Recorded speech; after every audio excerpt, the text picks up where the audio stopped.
दोस्तों, अगर merit list में आपका रोल नंबर या लिस्ट में रोल नंबर नहीं रहता है तो आपको कितना दर्द होता है, कितनी फीलिंग मतलब दुख वाली महसूस होती है कि आप घर वालों को कैसे जवाब देंगे, सोसाइटी को कैसे जवाब देंगे, रिश्तेदारों को कैसे जवाब देंगे, और जिस संस्थान से पढ़ें उस संस्थान को आप कैसे जवाब देंगे।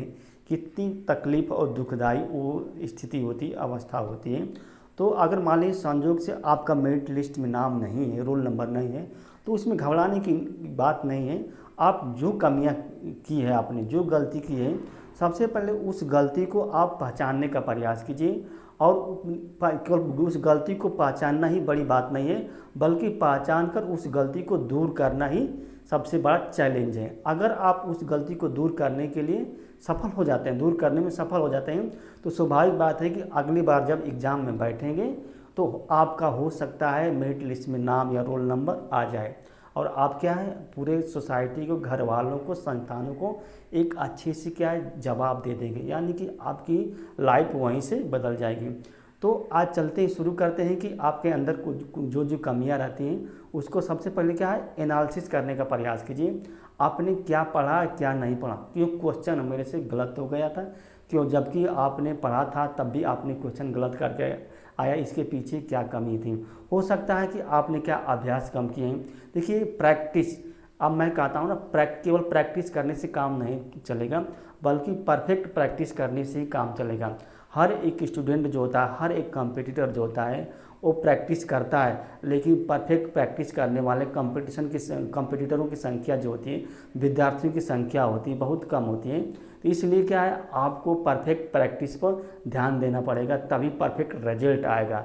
अगर आपने परफेक्ट प्रैक्टिस पर ध्यान नहीं दिया तो परफेक्ट रिजल्ट भी नहीं आएगा, फिर यानी कि आप क्या मेरिट लिस्ट से बाहर हो जाए, फिर आपको वहीं आपके मतलब पूरे साल भर की जो रणनीति बनाई है पूरा उस पर पानी फिर जाएगा।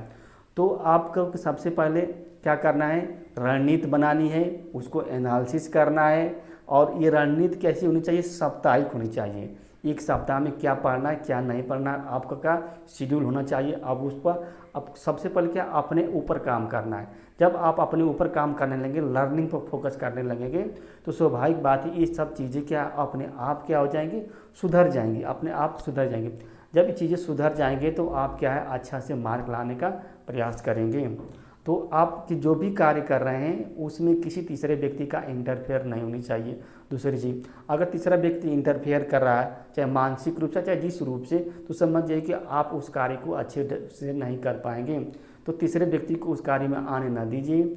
दूसरी चीज़ है कि आपका रिवीजन जो भी आप नोट तैयार कर रहे हैं, जो भी लिख रहे हैं, जो भी आप तैयार कर रहे हैं, उसका रिवीजन हफ्ते में एक बार जरूर कर लीजिए।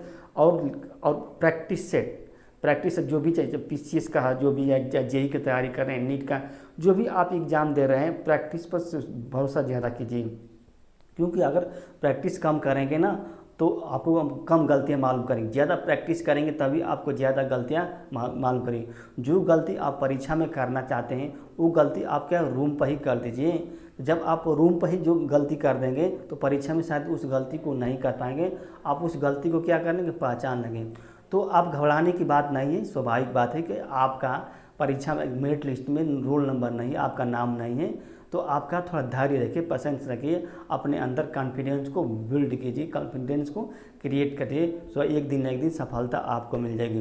देखिए असफलता डेली बाय डेली मिलती है, लेकिन सफलता जो होती है वो सिर्फ एक ही दिन मिलती है। जिस दिन सफलता मिल जाती है वो सब असफलताओं पर क्या हो जाता है, भारी